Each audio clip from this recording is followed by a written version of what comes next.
নমস্কার, Ramakrishna TV YouTube চ্যানেলের পক্ষ থেকে সকল মা, বাবা, দাদু, দিদা, ঠাকুমা, ঠাকুর দাদাদের জানাই অনেক অনেক ভালোবাসা, প্রীতি ও আন্তরিক শুভেচ্ছা। সবাই ভালো আছেন, ভালো থাকবেন। আমি আবারও চলে এসেছি শ্রী শ্রী রামকৃষ্ণ মিশনের স্বামী লোকেশ্বরানন্দ মহারাজজির সম্পাদিত শতরূপে সারদা সম্পর্কে আলোচনা করতে। আজকে আমরা আলোচনা করব শ্রী মা মনীষী বৃন্দের দৃষ্টিতে থেকে দ্বিতীয় পর্যায়ে তিরোধানের পরে। এবং একটাই কথা বলবো, যারা যারা আমার সারদা শতরূপে সারদা সম্পর্কে আলোচনার ভিডিওগুলি মিস করেছেন দেখতে, তারা অবশ্যই রামাকৃষ্ণা টিভি ইউটিউব চ্যানেলের শতরূপে সারদা ইউটিউব চ্যানেলের প্লে লিস্টে যাবেন এবং আগের ভিডিও বা এপিসোডগুলো দেখে নিতে পারবেন। তো চলুন আজকের আলোচনা দ্বিতীয় পর্যায়ে তিরোধানের পরে। শ্রী মায়ের দেহ পরম ঘটে 1327 বঙ্গাব্দের 4 শ্রাবণ, ইংরেজি 1920 খ্রিস্টাব্দের 21 জুলাই। দেহরক্ষার অব্যবহিতেও পরে তার সম্পর্কে তেমন একটা আলোচনা চোখে পড়েনি।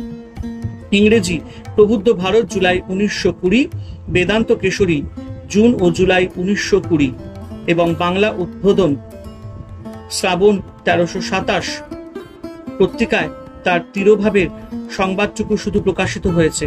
প্রবুদ্ধ ভারতের একটি সংখ্যায় সেপ্টেম্বর 1920 এবং বেদান্ত কেশরীর দুটি সংখ্যায় অক্টোবর 1920, নভেম্বর 1920 তার সংক্ষিপ্ত জীবনচরিত প্রকাশিত হয়েছিল। তবে অনুমান হয় এই রচনাগুলি সম্পাদকীয় দপ্তর কর্তৃক লিখিত, সুতরাং ভক্ত মণ্ডলেরই রচনা। তিরোধানের ঠিক পরের মাসের উদ্বোধনে ভাদ্র 1327 শ্রীমায়ের সম্পর্কে দুটি লেখা বেরিয়েছিল। একটি শ্রীমায়ের ভক্তমণ্ডলী এবং সেবিকাদের অন্যতমা সরলাবালা দাসের লেখা মায়ের কথা, অন্যটি শ্রী এই সংক্ষিপ্ত স্বাক্ষরে কোনো অনামা লেখকের লেখা মা।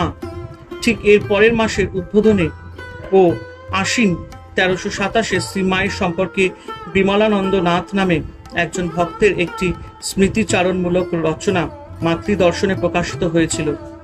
উদ্বোধনের এই তিনটি রচনায় শ্রীমায়ের ভক্তজনেরই পরিণত। শ্রী ছদ্মনামের অন্তরালেও কোনো অন্তরঙ্গ ভক্তই আবেগাপ্লুত চিত্তে মায়ের কথা স্মরণ করেছেন বলে মনে হয়। রামানন্দ চট্টোপাধ্যায় প্রায় 4 বছর পরে প্রবাসীতে বৈশাখে 1331 সালে নাম উল্লেখ না করে এই লেখাটির কথা বলেছেন। শ্রীমায়ের স্থূল দেহাবসানের প্রায় 4 বছর পরে তার সম্বন্ধে প্রথম উল্লেখযোগ্য আলোচনা করেন প্রখ্যাত মনস্বী সম্পাদক রামানন্দ চট্টোপাধ্যায়। প্রবাসী পত্রিকায় বৈশাখ 1331 সালে তৎকালের প্রাপ্ত তথ্যাদির ভিত্তিতে তিনি শ্রীমায়ের একটি সংক্ষিপ্ত জীবনচরিত রচনা করেন। এই রচনায় তিনি শ্রীমায়ের একটি আলাদা স্বয়ংসম্পূর্ণ জীবনী গ্রন্থে প্রয়োজনীয়তার উপর জোর দেন। শ্রীমায়ের জীবনচরিত রচনার জন্য তিনি দুটি পদ্ধতির উল্লেখ করেছেন। প্রথমত, শ্রীরামকৃষ্ণ এবং শ্রীমায়ের ভক্তদের অন্তর্দৃষ্টির দ্বারা রচিত জীবনী গ্রন্থ। এই রকম গ্রন্থ স্বাভাবিকভাবে ভক্তদের ভক্তি এবং অনুরাগের আলিম্বনে রঞ্জিত হবে, কিন্তু এই ধরনের গ্রন্থেরও গুরুত্ব এবং প্রয়োজনীয়তার কথা চট্টোপাধ্যায় মহাশয় স্বীকার করেছেন। কারণ যাহাতে মানুষের অন্তরের পরিচয় পাওয়া যায় এমন কোনো কথা, কাজ, ঘটনা আখ্যায়িকাই তুচ্ছ নহে। কাহারও জীবন্ত ছবি মানুষের নিকট উপস্থিত করিতে হইলে এগুলি আবশ্যক। দ্বিতীয়ত, শ্রী মায়ের একটি নিরপেক্ষ জীবনচরিত রচনার প্রয়োজনীয়তার উপরও তিনি মনোযোগ আকর্ষণ করেন।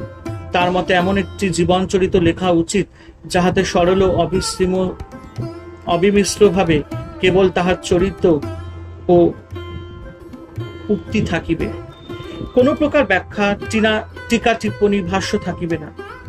এই ধরনের চরিত্র গ্রন্থের গুরুত্ব নির্দেশ করতে গিয়ে তিনি লিখেছেন, রামকৃষ্ণ মণ্ডলীর বাহিরে লোকদিগেরও রামকৃষ্ণ ও সারদামণিকে স্বাধীনভাবে নিজ নিজ জ্ঞান বুদ্ধি অনুসারে বুঝিবার সুযোগ পাওয়া আবশ্যক। এখানে প্রসঙ্গক্রমে উল্লেখ করা যায় যে এই পদ্ধতিতে লেখা শ্রীরামকৃষ্ণের একটি জীবন চরিত্রের প্রয়োজনীয়তার কথাও রামানন্দ চট্টোপাধ্যায় ব্যক্ত করেছেন। শ্রীরামকৃষ্ণের এ ধরনের একটি চরিত্র গ্রন্থের প্রয়োজন অধ্যাপক ম্যাক্সমূলারও অনুভব করেছিলেন। তিনি এই পদ্ধতির নাম দিয়েছেন নৈয়ায়িক পদ্ধতি, ডায়ালজিক প্রসেস। অনেকটা ন্যায়ের পূর্বাপক্ষ এবং উত্তরপক্ষের অভিমত বিনিময়ের পর কোনো বিষয় সম্বন্ধে সিদ্ধান্ত গ্রহণ করার পদ্ধতির মতো, অর্থাৎ বিভিন্ন ব্যক্তির সূত্র থেকে প্রাপ্ত তথ্যকে যাচাই করে গ্রহণ বর্জনের পন্থার একটি ধারণা গড়ে তোলার প্রক্রিয়া। একে আমরা বলতে পারি নির্মোহ তথ্য ও বিচার নির্ভর রীতি। এই রীতিতেই অধ্যাপক ম্যাক্স মুলার শ্রীরামকৃষ্ণ বিষয়ে চরিত্র গ্রন্থটি রচনা করে দৃষ্টান্ত স্থাপন করেছেন। রামানন্দ চট্টোপাধ্যায় মহাশয় শ্রী মায়ের এইরকম একটি জীবন গ্রন্থ রচনা করার জন্যই আগ্রহী এবং উপযুক্ত ব্যক্তিদের আহ্বান জানিয়েছেন। বলাই বহুল্য একালে ভক্তিতে আস্থাহীন যুক্তিবাদী শিক্ষিত মানুষের কাছে শ্রী মায়ের এবং শ্রীরামকৃষ্ণের জীবনকে এইভাবে উপস্থাপিত করার যে জরুরি প্রয়োজন আছে, সেদিকে দৃষ্টি রেখে অধ্যাপক ম্যাক্স মুলার এবং রামানন্দ চট্টোপাধ্যায় উভয় প্রায় অনুরূপ অভিমত ব্যক্ত করেছিলেন। অধ্যাপক ম্যাক্স মুলার শ্রীরামকৃষ্ণ চরিত লেখার সময় স্বামীজির প্রেরিত পরিমিত তথ্য, প্রতাপচন্দ্র মজুমদারের চিঠি এবং ব্রহ্মবাদীন প্রতিকার কয়েকটি সংখ্যাতে প্রাপ্ত বিবরণ ছাড়া অন্য কোনো আকর থেকে তেমন সহায়তা পাননি। তবে তিনি স্বামীজির প্রেরিত বৃত্তান্তকে প্রধানত নির্ভরযোগ্য সূত্র এবং ভিত্তি হিসাবে গ্রহণ করেছিলেন। রামানন্দের শারদাচরিত বিষয় প্রবন্ধ লেখার সময় ও তেমনি স্বামী শারদানন্দের মহাগ্রন্থের প্রধান অবলম্বন হয়েছিল। এছাড়া 1327 বঙ্গাব্দের ভাদ্র সংখ্যা উদ্বোধনে পত্রের দুটি প্রবন্ধ থেকে কিছু সাহায্য পেয়েছিলেন। এর চেয়ে বেশি তথ্য এবং সূত্র তখন পর্যন্ত উদ্ঘাটিত হয়নি। এই পরিমিত তথ্যের উপর ভিত্তি করেই রামানন্দ চট্টোপাধ্যায় শ্রী মায়ের জীবন রচনা একটি দিক চিহ্ন রেখে গিয়েছেন। জীবন কথা বর্ণনা ছাড়া চট্টোপাধ্যায় মহাশয় শ্রীরামকৃষ্ণ শ্রী মায়ের দাম্পত্য সম্বন্ধ বিষয়ে যে আলোকপাত করেছেন তা প্রণিধানযোগ্য। তিনি লিখেছেন, সাধারণত ইহাই দেখা যায় যে যাহারা সন্ন্যাসী তাহারা হয় কখনো বিবাহই করেন নাই, কিংবা বিবাহ করিয়া থাকিলে পত্নীর সহিত সমুদায় সম্বন্ধ বর্জন করিয়া এবং তাহাকে ত্যাগ করিয়া গৃহত্যাগী হইয়াছেন। পরমহংস রামকৃষ্ণ সন্ন্যাসী ছিলেন, কিন্তু তিনি 24 বছর বয়সে বিবাহ করিয়াছিলেন। বাল্যকালে যখন তাহার বিচার করিবার ক্ষমতা ছিল না, তখন কিংবা তাহার অনভিমতে কেউ তাহার বিবাহ দেন নাই। তাহার বিবাহ তাহার সম্মতিক্রমে হইয়াছিল। তাহার জীবন চরিতে লিখিত আছে যে তাহারই নির্দেশ অনুসারে পাত্রী নির্বাচন হইয়াছিল, কিন্তু তিনি একদিকে যেমন পত্নীকে লইয়া সাধারণ গৃহস্থের ন্যায় ঘর করেন নাই, তাহার সহিত কখনো কোনো দৈহিক সম্বন্ধ হয় নাই, অন্যদিকে আবার তাহাকে পরিত্যাগও করেন নাই, বরং তাহাকে নিকটে রাখিয়া স্নেহ উপদেশ ও নিজের দৃষ্টান্ত দ্বারা তাহাকে সহধর্মিণীর মতো করিয়া গড়িয়া তুলেছেন। ইহাই তাহার জীবনের একটি বিশেষত্ব। কিন্তু বিশেষত কেবল রামকৃষ্ণের নহে, তাহার পত্নী শারদামণি দেবীরও বিশেষত্ব আছে। সত্য বটে, রামকৃষ্ণ শারদামণিকে শিক্ষাদি দ্বারা গড়িয়া তুলিয়াছিলেন, কিন্তু যাহাকে শিক্ষা দেওয়া হয়, শিক্ষা গ্রহণ করিয়া তাহার দ্বারা উপকৃত ও উন্নত হইবার ক্ষমতা তাহার থাকা চাই। একই সুযোগ্য গুরুর ছাত্র তো অনেকের থাকে, কিন্তু সকলেই জ্ঞানী ও সৎ হয় না। সোনা হইতে যেমন অলঙ্কার হয়, মাটির তাল হইতে তেমন হয় না। রামানন্দ চট্টোপাধ্যায় মহাশয় শ্রী মায়ের অন্তর্নিহিত প্রতিভার প্রতি এখানে সকলের দৃষ্টি আকর্ষণ করেছেন। এই প্রতিভা তার শিক্ষা গ্রহণ এবং গৃহীত শিক্ষাকে সাঙ্গীকরণের ক্ষমতার মধ্যে অনুস্যূত হয়ে আছে। এই ক্ষমতা পরবর্তীকালে তাহার ব্যক্তিত্বের একটি অনন্য নির্ভর মর্যাদা প্রতিষ্ঠা কার্যকরী হয়েছিল। শ্রীরামকৃষ্ণ শ্রী মায়ের দাম্পত্য সম্বন্ধের মূলেও ছিল শ্রী মায়ের চরিত্রের এক স্বতন্ত্র বৈশিষ্ট্য। রামানন্দের অভিমতে শারদামণি দেবীও যদি সম্পূর্ণ কামনা শূন্যে না হইতেন, তাহা হইলে রামকৃষ্ণের দেহবুদ্ধি আসিত কিনা কে বলিতে পারে। পৃথিবীর নানা কার্যক্ষেত্রে অনেক প্রসিদ্ধ লোকের পত্নীদিগের সম্বন্ধে কথিত আছে যে তাহারা উহাদের সহায় হইয়া উহাদের জীবনপথ সর্ববিধ সাংসারিক বাধাবিঘ্ন হইতে মুক্ত না রাখিলে উহারা এত মহৎ কাজ করিতে পারিতেন না। আমাদের সমসাময়িক ইতিহাসে রামকৃষ্ণের সুস্পষ্ট মূর্তির অন্তরালে সারদামণি দেবীর মূর্তি এখনো ছায়ায় ন্যায় প্রতীত হইলেও তিনি সাত্ত্বিক প্রকৃতির নারী না হলে রামকৃষ্ণ রামকৃষ্ণ হইতে পারিতেন কিনা সে বিষয় সন্দেহ করিবার কারণ আছে। উদ্ধৃত মন্তব্যের শেষ অংশটি একদিক থেকে খুবই তাৎপর্যপূর্ণ। শ্রীমা যেমন একদিকে শ্রীরামকৃষ্ণের হাতে তৈরি, তেমনি স্বামীর জীবন সাধনায়ও তার অবদান প্রায় তুল্য মূল্য। তিনি শ্রীরামকৃষ্ণের ছায়া এবং পতাকা বাহিকাই শুধু নন, শ্রীরামকৃষ্ণ হওয়ার দুশ্চর তপস্যার পথে প্রেরণা ও সহায়তা পেয়ে তার কাছে প্রভুত্ব পরিমাণে ঋণী। এই ঋণী স্বীকারে অবশ্য গ্রহিতার মহিমা বিন্দুমাত্র ক্ষুণ্ণ হয়নি। অপরদিকে দাত্রী হৃদয়ের অপার সমর্মিতা উচ্চারিত হয়েছে। এই হৃদয় সারিত সমচেতনায় তিনি পতির যথার্থ সহধর্মিণী হয়ে উঠতে পেরেছেন, কিন্তু এই গুণের সুবলিত উপকরণের উপরেই তার ব্যক্তিত্বের দৃঢ়, স্বতন্ত্র ও অনন্য নির্ভর ভিত্তিভূমিটির প্রতিষ্ঠা লাভ করেছে। শ্রীমায়ের চরিত্রের এই স্বকীয় মর্যাদার প্রতি দৃষ্টি নিবদ্ধ করে মনস্বী রামানন্দ চট্টোপাধ্যায় চরিত্র বিচারের পথে বিরল অন্তর্দৃষ্টির অভিজ্ঞান রেখেছেন। এছাড়া রামানন্দ চট্টোপাধ্যায় শ্রীমায়ের বুদ্ধিমত্তা, নির্লোভিতা, নিষ্পৃহতা, সুবিবেচনা, লজ্জাশীলতা, স্থির মস্তিষ্ক, সেবাপরায়ণতা, সময়ানুবর্তিতা, অধ্যবসায় এবং পূজা জপ ধ্যানে নিষ্ঠার কথা প্রধানত শ্রী রামকৃষ্ণ লীলা প্রসঙ্গ থেকে প্রমাণসহ উপস্থাপিত করার প্রয়াস পেয়েছেন। স্বামীর তিরোভাবের পর সারদা দেবী বিধবার বেশ ধারণ করেননি কেন? এই প্রশ্ন চট্টোপাধ্যায় মহাশয়ের মনে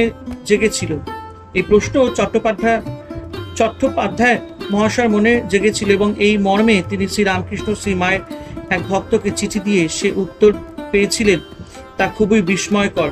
হাতের বালা খুলতে যাবেন এমন সময় শ্রীরামকৃষ্ণ স্বমূর্তিতে আবির্ভূত হয়ে তাকে এও স্ত্রীর চিহ্ন ত্যাগ করতে নিষেধ করলেন এবং জানালেন যে তিনি মৃত্যুবরণ করেননি। এই ঘটনার তাৎপর্য রামানন্দের কাছে এইভাবে প্রতিভাত হয়েছে। আত্মার অমরত্বে এইরূপ বিশ্বাস সকলের থাকিলে সংসারে অনেক দুঃখ, পাপ, তাপ ও দুর্গতি দূর হয়। এই পর্যায়ে ফরাসি মনীষী রোমা রোলার শ্রীমা সম্পর্কে অভিমত উল্লেখ্য। রোমা রোলার শ্রী রামকৃষ্ণ চরিত গ্রন্থটি ফরাসি ভাষায় 1928 খ্রিস্টাব্দে ডিসেম্বর মাসে রচিত হয়ে যায়। E.F. ম্যালকম স্মিথ কৃত ইংরাজি অনুবাদের প্রথম ভারতীয় সংস্করণ অদ্বৈত আশ্রম থেকে 1929 খ্রিস্টাব্দের শেষ দিকে প্রকাশিত হয়। রোলা তার গ্রন্থে শ্রীরামকৃষ্ণ সারদামণির বিবাহ, পরবর্তী কয়েক বৎসর তাদের পৃথক জীবনযাপন, সারদামণির দক্ষিণেশ্বরে আগমন, শ্রীরামকৃষ্ণের স্ত্রীর প্রতি ব্যবহার সম্বন্ধে এই প্রবন্ধের অন্যত্র আলোচিত অভিযোগ এবং তার উত্তর প্রভৃতি বিষয় তথ্যপূর্ণ বিচারমূলক বিবরণ দিয়েছেন। ঠাকুর শ্রী রামকৃষ্ণ শ্রী মায়ের সম্পর্কে তার গ্রন্থধৃত প্রাসঙ্গিক অংশগুলি আমরা উদ্ধৃত করে দিচ্ছি। মানে এখানে যিনি লিখেছেন তারাই বলছেন প্রাসঙ্গিক অংশের উদ্ধৃতি। এবার আমরা সেটা নিয়ে আলোচনা করব। বিবাহ দিলে তাহার ভগবত উন্মাদনা কাটিয়া যাইবে, এই আশায় তাহার মা তাহাকে বিবাহ দিতেও চাইলেন। রামকৃষ্ণ আপত্তি করিলেন না। বাস্তবিক পক্ষে একথা ভাবিয়া তিনি একান্ত নির্দোষ আনন্দ লাভ করিলেন। কিন্তু কি অদ্ভুত সে বিবাহ! দেবীর সহিত তাহার যে সম্পর্ক, তাহার অপেক্ষা এ মিলন অধিকতর বাস্তব ছিল না, বরং ছিল অল্পতরে। কন্যার বয়স তখন মানে 1859 খ্রিস্টাব্দে মাত্র 5 বৎসর। লেখার সময় আমি বেশ বুঝিতেছি এই বিবাহ আমার পশ্চিম দেশীয় পাঠদিগকে ব্যস্ত বিস্মিত করিবে। করুক, বাল্য বিবাহের ভারতীয় প্রথা ইউরোপে এবং আমেরিকায় প্রায় নিন্দিত হয়। অবশ্যই প্রথাকে বাস্তবিক বিবাহ বলার অপেক্ষা বৈবাহিক অনুষ্ঠান বলাই ভালো। পশ্চিম দেশীয় বাগদান প্রথার মতোই ইহা একান্ত সহজ এবং সরল ধর্মানুষ্ঠান মাত্র। বাস্তবিক পক্ষে উভয় যৌবন লাভের পূর্ব পর্যন্ত এই বিবাহ পূর্ণাঙ্গ হয় না। মিস মেয়র চক্ষে রামকৃষ্ণের বিবাহটি দ্বিগুণ গর্হিত হইয়া উঠিয়াছিলেন। 5 বছর বয়স্কা বালিকার সহিত 23 বছর বয়স্ক যুবকের বিবাহ! যাহারা লজ্জিত উত্তেজিত হইয়াছেন তাহারা শান্ত হন। এই বিবাহ ছিল দুটি আত্মার বিবাহ। যৌন মিলনের দিক হইতে এই বিবাহ চিরদিনই ছিল অপূর্ণ। আর্লি চার্চের যুগে যাহাকে খ্রিস্টান বিবাহ বলা হইত, ইহা ছিল তাহাই। পরবর্তীকালে রামকৃষ্ণের এই বিবাহ সুন্দর একটি বস্তুতে পরিণত হইয়াছিল। ফলের দ্বারাই বৃক্ষতে চিনিতে হইবে। এই বিবাহের ফল ছিল বিধাতার ফল, নিকষিত নিষ্কাম ভালোবাসা। তাই শিশু শারদামণি এক বয়স্ক বন্ধুর শুদ্ধমতী শ্রদ্ধাস্পদা ভগিনীতে পরিণত হইলেন রামকৃষ্ণের বিশ্বাস ও পরীক্ষার নিষ্কলঙ্ক সহচরী। রামকৃষ্ণের শিষ্যরা তাহাকে মা এই পবিত্র নামে রামকৃষ্ণের পূর্ণ নামের সহিত জড়াইয়া রাখিয়াছেন। রোলার বিচারপূর্ণ সমীক্ষায় শ্রীরামকৃষ্ণ শারদামণির দাম্পত্য জীবনের কোনো অস্বাভাবিকতার লক্ষণ ধরা পড়েনি। তিনি ম্যাক্স মুলারের গ্রন্থে উদ্ধৃত প্রতাপচন্দ্র মজুমদারের অভিমতের প্রতি ইঙ্গিত করেছেন। অবশ্য তিনি প্রতাপচন্দ্রের নাম উল্লেখ করেননি। তিনিও ম্যাক্স মুলারের মতোই বলেছেন যে শারদামণি নিজের এই জন্য কোনো ক্ষোভ ছিল না, বরং এক গভীর প্রশান্তিতে তিনি নিজে নিমগ্না ছিলেন এবং যারাই তার সংস্পর্শে এসেছিলেন তারাই তার জীবনের সৌম্য প্রশান্তির আলোক স্নানে ধন্য হয়েছেন। এছাড়া শ্রীরামকৃষ্ণের জীবনে শারদামণির অবদানের সবচেয়ে গুরুত্বপূর্ণ দিকটির প্রতি রোমারোলা পাঠকদের দৃষ্টি আকর্ষণ করেছেন। এই দিকটির প্রতি শ্রদ্ধেয় রামানন্দ চট্টোপাধ্যায় মহাশয় আগে প্রবাসী পত্রিকায় পাঠকদের মনোযোগ আকর্ষণ করেছিলেন। আলোচ্য পর্বের প্রথম দিকে আমরা চট্টোপাধ্যায় মহাশয় উক্তির পরিচয় দিয়েছি। এই মন্তব্যের সঙ্গে রোলার অভিমত মিলিয়ে দেখলেই উভয়ের মধ্যে সাদৃশ্য চোখে পড়বে। রোলা লিখেছেন, রামকৃষ্ণ তাহার এই দায়িত্ব সম্পর্কে গভীরভাবে সচেতন ছিলেন এবং এই জন্য তিনি তাহার স্ত্রীকে বলিয়াছিলেন, যদি তিনি তাহার স্ত্রী ইচ্ছা করেন তবে তিনি নিজে তাহার জীবনের শ্রেষ্ঠ সম্পদ তাহার আদর্শকেও ত্যাগ করিতে পারেন। রামকৃষ্ণ শারদামণিকে বলেন, আমি সমস্ত নারীকে মার মতোই দেখিতে শিখিয়াছি, তাই কেবলমাত্র তাহা ছাড়া অন্যরূপে তোমাকে আমি ভাবিতে পারি না। কিন্তু যদি তুমি আমাকে এই মায়ার জগতে টানিয়া আনিতে চাও তবে আমি তোমার বিবাহিত স্বামী হিসাবে তোমার সেবায় আসিতে পারি। রামকৃষ্ণের মধ্যে মানবিকতাটা অধিক পরিমাণেই ছিল, তাই তাহার উপর তাহার স্ত্রী যে অনস্বীকার্য দাবি থাকিতে পারে তাহা তিনি স্বীকার করিয়াছিলেন, কিন্তু নিজের সকল দাবি বা অধিকার ত্যাগ করিবার মতো উদারতা ও মহত্ব শারদামণির ছিল। তাই শারদামণির স্বামীকে তাহার স্বকীয় আদর্শের অনুসরণ করিতে উৎসাহ দিলেন এবং বিবেকানন্দ ইহা বিশেষভাবে উল্লেখ করিয়াছেন যে স্ত্রীর অনুমতি লইয়াই রামকৃষ্ণ তাহার স্বকীয় কাম্য জীবনের পথে স্বাধীনভাবে অগ্রসর হইয়াছিলেন। শারদামণির শারদামণির সারল্যে ও ত্যাগে মুগ্ধ হইয়া রামকৃষ্ণ তাহার জ্যৈষ্ঠ ভ্রাতার ভূমিকা গ্রহণ করেন।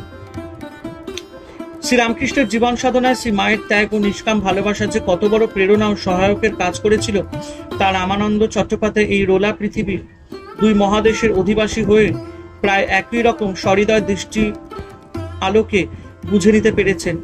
শ্রী মায়ের এই পরিমিত পরিচয়ের যুগে তাহার সম্বন্ধে এই রকম সহৃদয় অন্তর্দৃষ্টির প্রকাশ ঘটিয়ে এই দুজন চিন্তাবিদ অসাধারণ মনস্বিতার স্বাক্ষর রেখে গিয়েছেন, অথচ এরা কিন্তু শ্রী মায়ের ভক্তমণ্ডলীর অন্তর্ভুক্ত নন, বরং বিচার বিশ্লেষণশীল চরিতালেখ্যই এরা পছন্দ করেন।